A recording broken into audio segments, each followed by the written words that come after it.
Welcome to TP studies, welcome to Uttam's academy.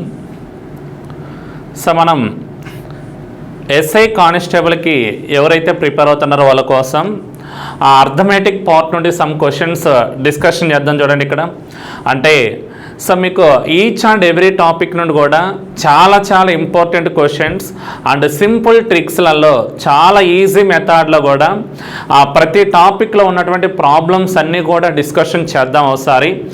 ఎవరైతే SI కానిస్టేబుల్కి prepare అవుతున్నారో వాళ్ళు కొంచెం కాన్సన్ట్రేషన్ చేసి ఇలాంటి మోడల్ ప్రాబ్లమ్స్ కొంచెం బాగా ప్రాక్టీస్ చేయండి. Maybe maximum repeated model problems ఎక్కువగా ఇస్తుంటాడు, ఓకేనా. సో ఏదైనా మనం ప్రిపరేషన్ స్టార్ట్ చేసిన తర్వాత నెంబర్ ఆఫ్ టైమ్స్ రిపీటెడ్ చేయడం స్టార్ట్ చేయండి. మీరు ఎంత అనుకున్నా కూడా నేను చెప్పే ఒకటే సలహా ఏంటిదంటే మోర్ టైమ్స్ రిపీటెడ్ ఉండాలి. ఒకసారి ప్రిపేర్ అయ్యి నాకు వచ్చులే అని ఫీలింగ్ తోటి పక్కన పెట్టేసామనుకోండి, ఈరోజు నేర్చుకున్నది మనకి 2 days లేదా 3 days లేదా 4 days లేదా 10 days వరకు మాత్రమే గుర్తుంటుంది, తర్వాత మళ్ళా గుర్తుండదు. అలా గుర్తుండాలి అంటే కంపల్సరీగా 2 daysకి ఒకసారన్నా చేసిన ప్రాబ్లమ్స్ మళ్ళా రిపీటెడ్ చేస్తూనే ఉండాలి. రిపీటెడ్ చేస్తూనే ఉంటే అప్పుడు మనకి ఎన్ని మోడల్స్ ఉన్నాయి, ఏ మోడల్ అంటే ప్రాబ్లం ఎలా వస్తుంది, దానికి ఏ మోడల్ అప్లై చేయాలనేది మనకి ఈజీగా గుర్తుంటాయి. లేదంటే కంపల్సరీగా మర్చిపోతూ ఉంటామో, అలా అయితే ఎవరు చేయొద్దు. సో మనకి ఏ మెథడ్ అయినా ఏ మోడల్ అయినా ఎలాంటి ప్రాబ్లమ్స్ వచ్చినా కూడా అలాంటి మోడల్ ప్రాబ్లమ్స్ని same as it is repeated చేస్తూనే ఉండండి. రిపీటెడ్ చేస్తూనే ఉంటే మనం ఈజీగా సక్సెస్ అవ్వచ్చు, లేదంటే సక్సెస్ కాలేము, ఓకేనా. సరే, ఈరోజు క్లాస్లో పర్సంటేజ్ టాపిక్ నుండి కొన్ని క్వశ్చన్స్ డిస్కషన్ చేద్దాం. Important questions and important models కూడా కంపల్సరీగా this type of model problems final ఎగ్జామ్లో ఇస్తూ ఉంటాడు, ఓకేనా. సరే, మనకి ఇక్కడ ఫస్ట్ చూడండి, క్వశ్చన్ నెంబర్ 1 ఎలా ఇస్తున్నాడు చూడండి ఒకసారి. ఏస్ శాలరీ ఈజ్ 50% మోర్ దెన్ బీస్ శాలరీ అంటున్నాడు. అయితే హౌ మచ్ పర్సెంట్ ఈజ్ బీస్ శాలరీ లెస్ దాన్ ఏస్ శాలరీ అంటే ఏమని ఇస్తున్నాడు ఇక్కడ, ఏ యొక్క జీతము బి యొక్క జీతము కంటే 50% ఎక్కువ అంట. అంటే ఏమని, ఏకు వచ్చిన శాలరీ అనేది బికి వచ్చిన శాలరీ కన్నా 50% ఎక్కువ అని ఇస్తున్నాడు. అయితే బి యొక్క జీతము ఏ యొక్క జీతము కంటే ఎంత శాతము తక్కువ అన్నాడు. బి యొక్క జీతము ఏ యొక్క జీతము కంటే ఎంత శాతము తక్కువ కనుక్కోవాలి. ఇది మనకి ఇచ్చినటువంటి ప్రాబ్లము. చూద్దాం ఒకసారి. ఫస్ట్లోనే చూడండి ఒకసారి క్లియర్గా.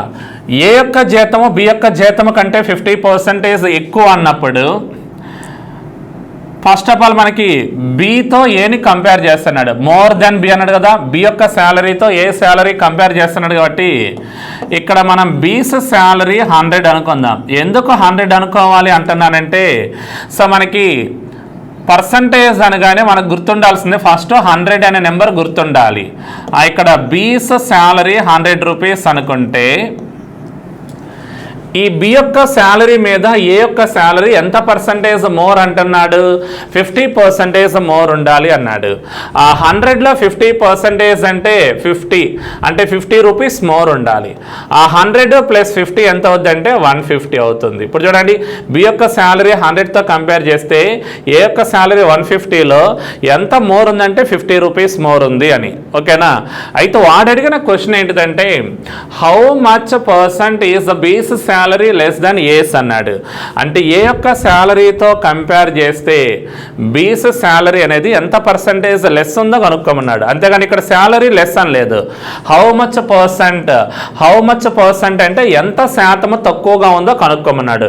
వాడు అమౌంట్లో అయితే డైరెక్ట్గా చెప్పొచ్చు 50 రూపీస్ తక్కువ ఉందని, కానీ అడిగింది అమౌంట్ కాదు. వాడు ఏమడిగాడు, శాతాలలో పర్సంటేజ్లో అడుగుతున్నాడు అని గుర్తుపెట్టుకోండి.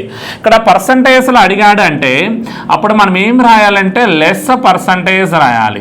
వాడు అడిగింది కూడా లెస్ పర్సంటేజే కదా, లెస్ పర్సంటేజ్. ఇప్పుడు ఏ శాలరీ 150తో కంపేర్ చేస్తే బి శాలరీ 100 అనేది ఎంత లెస్ ఉందంటే 50 రూపీస్ లెస్ ఉంది by 50 rupees less.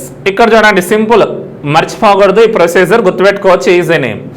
Less percentage అంటే లెస్ ఆన్సర్ రావాలంటే డినామినేటర్ అనేది మోర్ అయి ఉండాలి. ఆన్సర్ తక్కువ ఆన్సర్ రావాలనుకో డినామినేటర్ ఎక్కువగా ఉండాలి, ఎక్కువ ఆన్సర్ రావాలంటే డినామినేటర్ అనేది తక్కువగా ఉండాలి. ఇక్కడ లెస్ పర్సంటేజ్ కనుక్కోమంటే డినామినేటర్ అనేది మోర్ ఉండాలి, మోర్ పర్సంటేజ్ అంటే డినామినేటర్ లెస్ ఉండాలి. ఇప్పుడు చూడండి మనం కనుక్కోవాల్సింది లెస్ పర్సంటేజ్ కాబట్టి డినామినేటర్ మోర్ ఉండాలి. అయితే ఏ శాలరీ బి శాలరీలలో ఈ రెండు శాలరీలలో మోర్ అమౌంట్ ఎవరికంటే ఏ యొక్క అమౌంట్ మోర్ ఉంది కాబట్టి ఇక్కడ మోర్ అమౌంట్ 150 రాయండి. 150 ఇంటూ 100 ఉండాలి. పర్సంటేజ్ కాబట్టి ఇంటూ 100 రాస్తాం. అంటే less percentage is equals to 50/150 into 100 ఉండాలి. ఇక్కడ 51 జారు 53 జారు అంటే ఫైనల్గా 100/3. ఈ 100/3 అంటే ఎలా రాయొచ్చు అంటే 33 1/3% ఉండాలి. 33 1/3% అంటే 100/3 ఈజ్ ఈక్వల్స్ టు 33 1/3% లెస్ అయి ఉండాలి. 33 1/3% లెస్ ఉన్నటువంటి ఆప్షన్ కూడా ఏదంటే option number 2, second option is the right answer ఉండాలి. ఓకేనా, ఇది ఇలాంటి ప్రాబ్లమ్స్ కానీ ఇస్తే. అయితే ఇలాంటి మోడల్ ప్రాబ్లమ్స్ ఎప్పుడు ఇచ్చినా కూడా అంటే ఎలా అంటే ప్రాబ్లం మొత్తం మీద కూడా 50% మోర్ అని కానీ 50% లెస్ అని కానీ, ఇక్కడ 50% మోర్ అంటే ఆన్సర్ దగ్గర లెస్ పర్సంటేజ్ కనుక్కోమంటాడు, అక్కడ 50% లెస్ అంటే ఆన్సర్ దగ్గర 50% మోర్ అని కనుక్కోమంటాడు. అంటే మోర్ పర్సంటేజ్ ఎంత కనుక్కోవాలి. అంటే మనకి క్వశ్చన్ చూడగానే ఒక పర్సంటేజ్ మాత్రమే ఇస్తాడు ప్రాబ్లంలో. అంటే 50% మోర్ అను, 25% మోర్ అను, 20% మోర్ అను, 30% మోర్ కానీ లేదా లెస్ కానీ అలా ఏమైనా ఇవ్వచ్చు.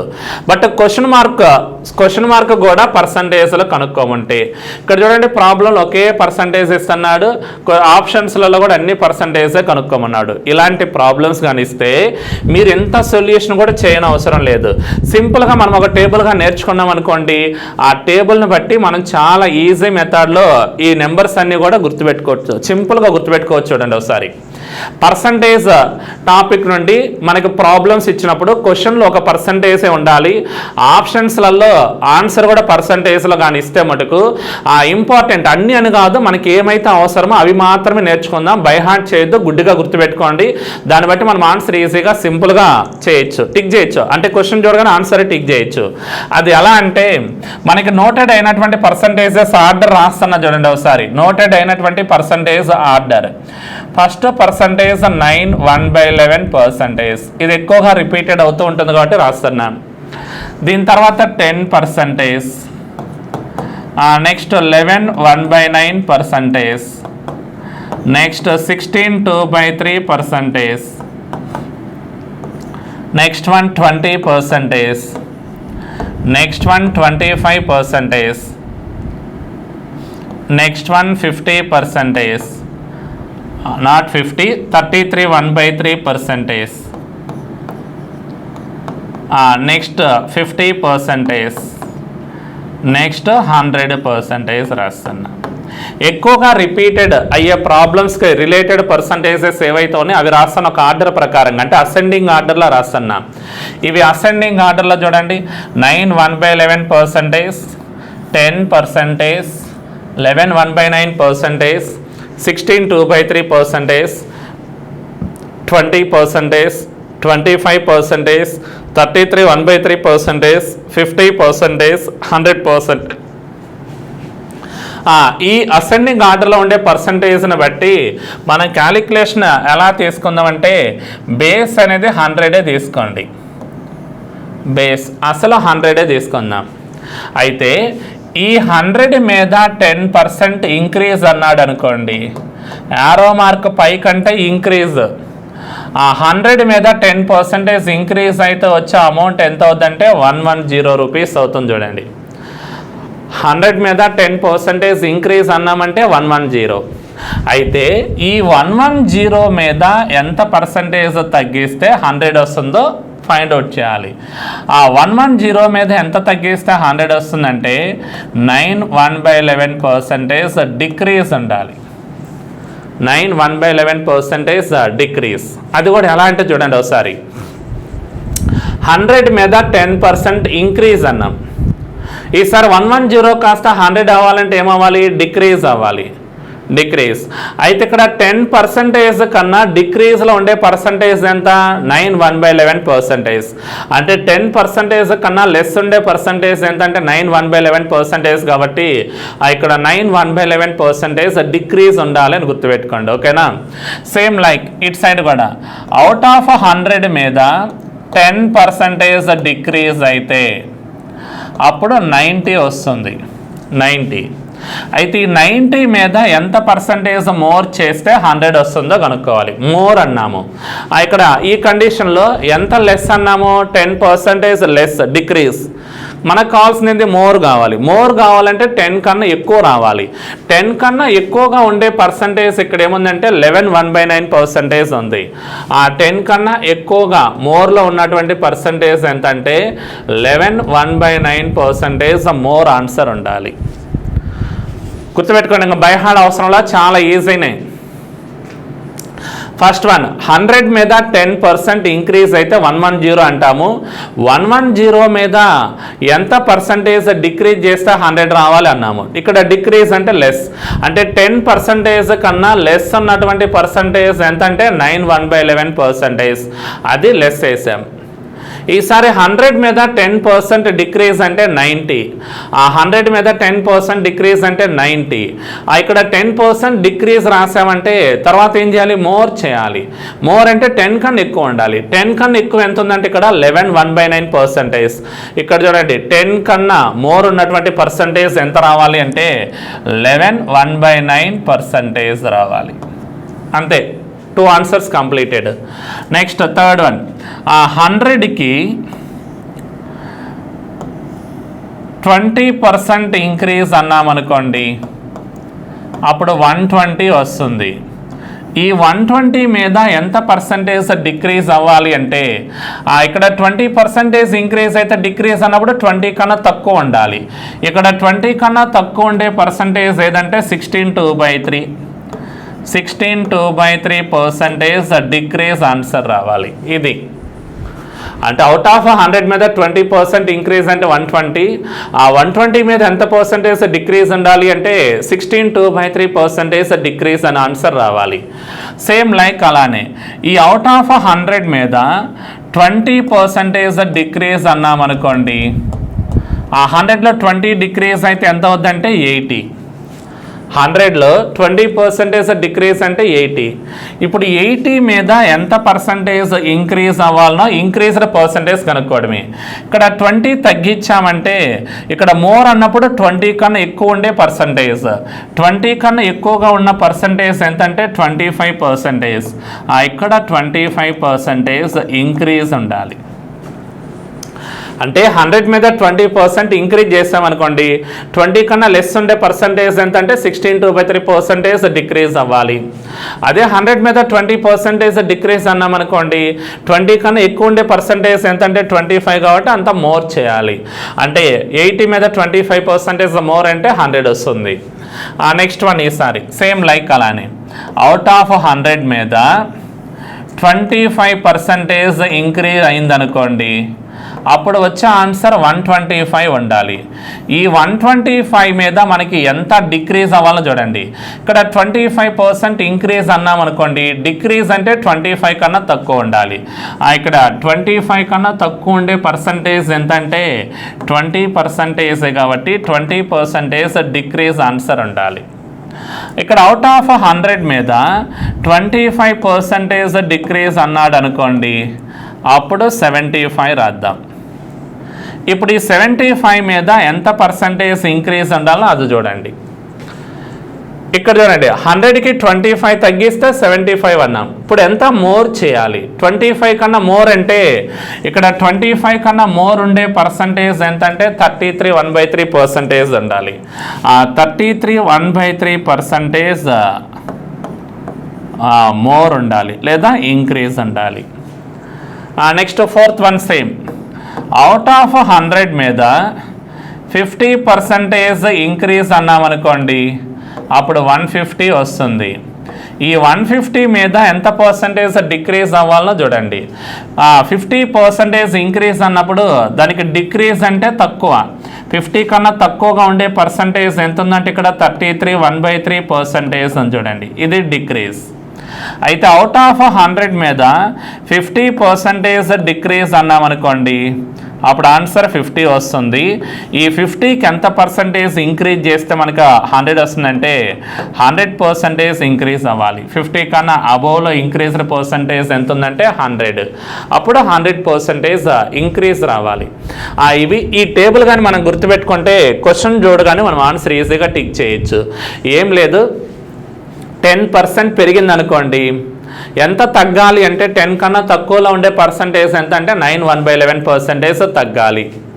ఈసారి 10% తగ్గింది అన్నాం అనుకోండి, ఎంత పెరగాలంటే 10 కన్నా ఎక్కువగా ఉండే పర్సంటేజ్ ఎంతంటే 11 1/9%, అది కూడా నియరెస్ట్గా ఉండాలి ఆ నెంబర్కి. నెక్స్ట్ ఈసారి 20% ఇంక్రీజ్ అన్నాం అనుకోండి, 20 పెరిగింది మళ్ళీ తగ్గాలి, ఎంత తగ్గాలంటే 20 కన్నా లెస్లో ఉండే పర్సంటేజ్ ఎంతంటే 16 2/3%, అంటే 20% కన్నా లెస్ ఉండేది ఎంతంటే 16 2/3%, 16 2/3% ఇక్కడ రాస్తున్నా. ఈసారి 100 మీద 20% డిక్రీజ్ అంటే 80, ఇక్కడ 20% తగ్గించాం, మనం ఎంత పెంచాలి అంటాడు. 80 మీద ఎంత పర్సంటేజ్ పెరిగితే వచ్చే ఆన్సర్, ఇక్కడ 20 కన్నా ఎక్కువగా ఉండే నెంబర్ ఎంత అంటే 25, కాబట్టి 25% ఇంక్రీజ్ ఉండాలి, అది ఇక్కడ రాస్తున్నాం.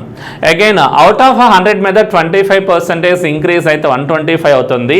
ఇక్కడ 25% పెంచాం చూడండి, ఇప్పుడు మనం తగ్గాలంటే 25 కన్నా తక్కువలో ఉండే పర్సంటేజ్ ఎంత అంటే 20, అప్పుడు 20% డిక్రీజ్ ఉండాలి. అదే 100 మీద 25% డిక్రీజ్ అంటే 75, ఈ 75 మీద ఎంత పర్సంటేజ్ పెరగాలి అంటే 25 కన్నా ఎక్కువలో ఉండే పర్సంటేజ్ ఎంత అంటే 33 1/3% ఇంక్రీజ్ ఉండాలి. సేమ్ లైక్ ఇక్కడ కూడా 100 మీద 50 ఇంక్రీజ్ అయితే 150, అప్పుడు దీని మీద ఎంత పర్సంటేజ్ డిక్రీజ్ అవ్వాలి అంటే 33 1/3% డిక్రీజ్ అవ్వాలి. 100 మీద 50% డిక్రీజ్ అయితే 50కి ఎంత పర్సంటేజ్ పెంచాలి అంటే 100% పెంచాలి అని గుర్తుపెట్టుకోండి. ఓకేనా, ఇది టేబుల్. ఈ టేబుల్ కానీ గుర్తుపెట్టుకుంటే క్వశ్చన్స్ చూడగానే ఆన్సర్ పెట్టేయచ్చు. కావాలంటే ఇక్కడ చూడండి, ఫస్ట్ క్వశ్చన్ ఏమిస్తున్నాడు ఇక్కడ ఒకసారి,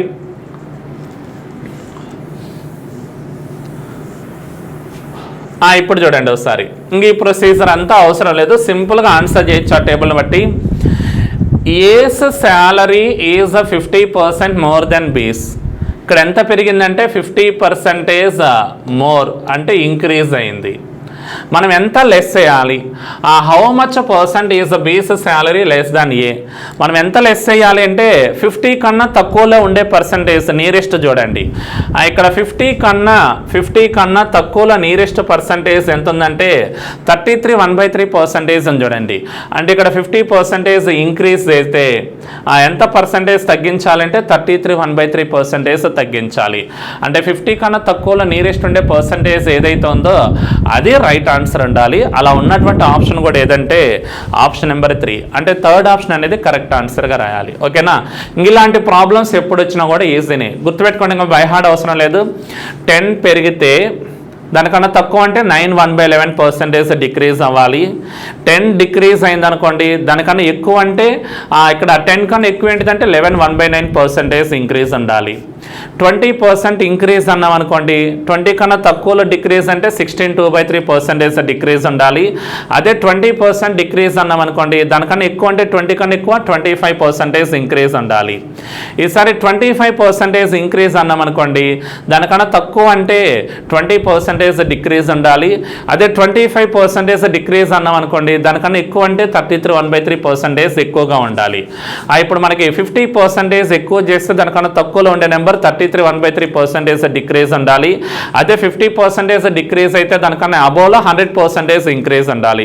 అలా ఆ టేబుల్ కానీ గుర్తుపెట్టుకుంటే సేమ్ అన్నీ కూడా అలాంటి ప్రాబ్లమ్స్ వేస్తాడు, డైరెక్ట్గా ఆప్షన్ చూసి టిక్ చేయొచ్చు, దాంట్లో ఎటువంటి డౌట్ అయితే లేదు. ఇప్పుడు మీరే కావాలంటే క్వశ్చన్ నెంబర్ సెకండ్ 1కి ఆన్సర్ చూడండి, ట్రై చేయండి ఒకసారి. Question number second 1, if the age of a son is 25% less than the age of his father, వాళ్ళ ఫాదర్ ఏజ్తో కంపేర్ చేస్తే సన్ ఏజ్ అనేది 25% లెస్ అంట. How much percent is the age of the father more than that of his son. అయితే వాళ్ళ son ఏజ్తో compare చేస్తే father age ఎంత మోర్ అంటున్నాడు. క్లియర్గా కుమారుని వయసు తండ్రి వయసు కంటే 25% తక్కువ అయినా తండ్రి వయసు కుమారుని వయసు కంటే ఎంత శాతము ఎక్కువ అంటున్నాడు. ఎంత శాతము ఎక్కువ. ఇప్పుడు ఏం లేదు, ఈజీనే. ఎంత పర్సంటేజ్ లెస్ అన్నాడో చూడండి. 25% లెస్ అన్నాడు. 25% లెస్ అంటే మనం ఆన్సర్ ఏం కనుక్కోవాలి? మోర్ కనుక్కోవాలి. 25 కన్నా మోర్ ఉండే పర్సంటేజ్ ఏంటిది? 25 కన్నా మోర్ ఉండే పర్సంటేజ్ మనం నేర్చుకున్న వాటిల్లో 33 1/3%. ఇక్కడ చూడండి, 25 కన్నా మోర్ ఉండే పర్సంటేజ్ 33 1/3%. లేదా ఇక్కడ చూడండి, 25% డిక్రీజ్ అయితే 33 1/3% ఇంక్రీజ్ ఉండాలి. అప్పుడు మనకు కరెక్ట్ ఆన్సర్ ఏముండాలంటే 33 1/3% ఉన్నటువంటి ఆప్షన్ ఏదైతే ఉందో దట్ ఆప్షన్ అనేది కరెక్ట్ ఆన్సర్గా రాసుకోవాలి. ఓకేనా? సింపుల్గా ఇది రైట్ ఆన్సర్ అని. లేదు మీరు జనరల్ మెథడ్లో చేయాలన్నా కూడా ఈజీనే. మనకు జనరల్ మెథడ్ కూడా అవసరం లేదు. సింపుల్గా 25% లెస్ అంటే 33 1/3% మోర్ అని రాయాలి. ఒకవేళ ఇన్ కేసు ఇలా రాసుకోవాలంటే ఇప్పుడు మనం ఒకరిది ఏజ్ 100 అనుకుంటే, ఫాదర్ ఏజ్ 100 అనుకుంటే, సన్ ఏజ్ ఎంత ఉండాలంటే 25% లెస్ అంటే 75. ఇప్పుడు మోర్ పర్సంటేజ్ అన్నాడు. More percentage is equals to 75తో కంపేర్ చేస్తే 100 ఎంత మోర్ అంటే 25 మోర్ బై 75 ఇంటూ 100. 25 1 జార్ 25 3 జార్. 100/3 అన్న సేమ్ ఆన్సరే, 33 1/3%. మనం ఇంత చేయాలంటే కొద్దిగా ఎంతో కొంత టైం వేస్ట్ అవుతుంది. క్యాలిక్యులేషన్ అంతా చేయాలంటే కొంతమంది టేబుల్స్ కరెక్ట్గా వచ్చిన వాళ్ళు ఉండొచ్చు, కొంచెం రాని వాళ్ళు ఉండొచ్చు. అలాంటి వాళ్ళందరూ కూడా సింపుల్గా టేబుల్ ప్రకారంగా డైరెక్ట్గా ఆన్సర్ రాయడానికే ట్రై చేయండి. ఓకేనా? చాలా ఈజీ, బై హార్డ్ అవసరం లేదు. చాలా సింపుల్ మెథడే. అది గుర్తుపెట్టుకోవడానికి ట్రై చేయండి. ఒక 4 or 5 టైమ్స్ బాగా ప్రాక్టీస్ చేస్తే ఈజీగా గుర్తుంటుంది. ఏం లేదు, మనకి ఆర్డర్ గుర్తుంటే చాలా అసెండింగ్ ఆర్డర్ పర్సంటేజెస్ అన్నీ కూడా. ఫస్ట్ 9 1/11 రాస్తున్నా, తర్వాత 10, తర్వాత 11 1/9, తర్వాత 16 2/3, నెక్స్ట్ 20, నెక్స్ట్ 25, నెక్స్ట్ 33 1/3%, నెక్స్ట్ 50%, ఫైనల్గా 100%. దాన్ని బట్టి మనం ఈజీగా సింపుల్గా ఆన్సర్ చేయొచ్చు. ఓకేనా? చూద్దాం. Like next third one first మీరు చేయండి. సింగిల్ పర్సంటేజ్ ఇస్తున్నాడు చూడండి క్వశ్చన్లో, బట్ ఆన్సర్లో కూడా పర్సంటేజ్ అన్నాడు. చాలా ఈజీనే, ట్రై చేయాలి. క్వశ్చన్ రీడ్ చేయండి. First of all third one. The price of sugar is increased by 25%. By how much percent must a householder reduce his consumption of sugar so as not to increase his expenditure on sugar అన్నాడు. అంటే మని పంచదార ఖరీదు 25% పెరిగిందంట. పంచదార ఖరీదు ఎంత పెరిగింది? 25% పెరిగింది. ఒక యజమానురాలు తన ఖర్చును పెంచకుండా ఉండాలంటే ఎంత శాతం వినియోగాన్ని తగ్గించాలి? అంటే ఇక్కడ పంచదార ఖర్చు పెరిగింది కాబట్టి మన ఖర్చులు కూడా పెంచుకోకూడదు.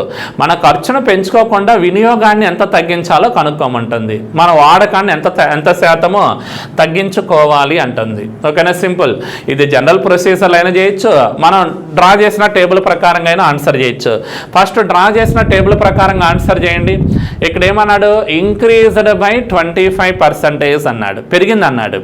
అంటే సో పంచదార ఖరీదు అనేది 25% పెరిగింది. మనం ఏం చేయాలి? ఇప్పుడు తగ్గించాలి. 25 కన్నా తక్కువలో ఉండే పర్సంటేజ్ ఎంత? 25 కన్నా తక్కువలో ఉండే పర్సంటేజ్ 20% కాబట్టి 20%ను తగ్గించాలి ఉండాలి. ఇక్కడ 20% తగ్గించాలి అని ఉన్నటువంటి ఆప్షన్ ఏదైతే ఉందో దట్ ఆప్షన్ అనేది రైట్ ఆన్సర్. ఇక్కడ 20% ఉన్నటువంటి ఆప్షన్ కూడా 4th ఆప్షన్ కాబట్టి option number 4 is the right answer. ఓకేనా? 4th option is the correct answer అని. లేదు జనరల్ ప్రొసీజర్ కావాలంటే చూడొచ్చు, నో ప్రాబ్లం. మనం ఇనీషియల్గా పంచదార ఖరీదు 100 రూపీస్ అనుకుంటే ఈ 100 రూపీస్ మీద ఎంత పర్సంటేజ్ పెరిగింది అన్నాడంటే 25. అంటే 100 + 25 125 అవుతుంది. అయితే ఈ 125 మీద ఎంత శాతం తగ్గిస్తే ఒరిజినల్ అమౌంట్ 100 వస్తుందో కనుక్కోవాలి. ఇక్కడ less percentage is equals to ఎంత అమౌంట్ లెస్ అంటే 25 rupees less by more amount ఎంత అంటే ఇక్కడ 125 రూపీస్ ఇంటూ 100. 25 1 జార్ 25 5 జార్ 125. 5 1 జార్ 5 20 జార్ 100 అంటే 20% లెస్ ఉండాలి. అదే మనం కూడా ఫస్ట్లో టిక్ చేసినటువంటి ఆన్సర్ 20% లెస్ ఉన్నటువంటి ఆప్షనే టిక్ చేస్తున్నాం. సో ఆన్సర్ ఈజ్ 20% లెస్ ఉన్నటువంటి ఆప్షన్ ఏదైతే ఉందో that option is the correct answer అని. ఓకేనా? ఇప్పుడు నెక్స్ట్ ప్రాబ్లం నేను ఎక్స్ప్లెయిన్ చేయను, ఫస్ట్ మీరే టిక్ చేయండి ఏ ఆప్షన్ కరెక్ట్ ఆన్సర్ చూద్దాం. ట్రై చేయాలి. చూడగానే ఆన్సర్ పెట్టేయచ్చు, చాలా ఈజీ.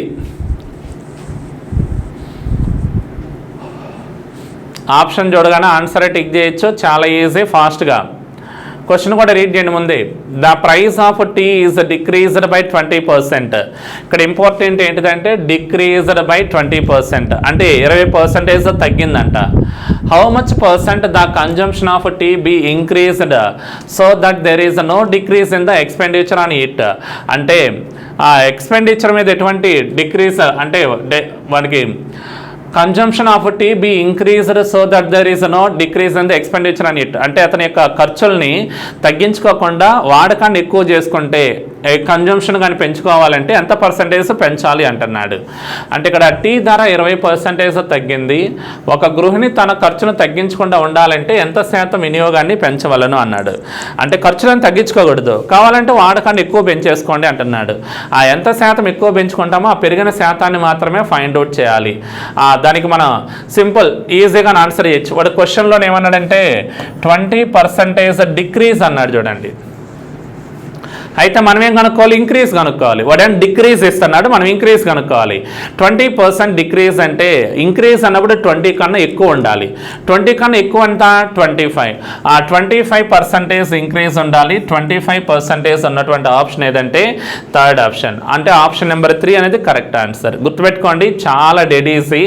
క్వశ్చన్ చూడగానే ఆన్సర్ పెట్టేయచ్చు. లేదు జనరల్ మెథడే చేస్తామన్నాం అనుకోండి, ఒరిజినల్ 100 అనుకుంటే ఆ 100లో ఎంత పర్సంటేజ్ డిక్రీజ్ అంటే 20 కాబట్టి 80. ఇప్పుడు 80 మీద ఎంత పర్సంటేజ్ ఇంక్రీజ్ కనుక్కోండి. అంటే increased percentage is equals to 80కి ఎంత పెంచాలంటే 20 పెరగాలి బై ఈ రెండిట్లలో లీస్ట్ అమౌంట్ ఏదంటే 80 ఇంటూ 100 రాయాలి.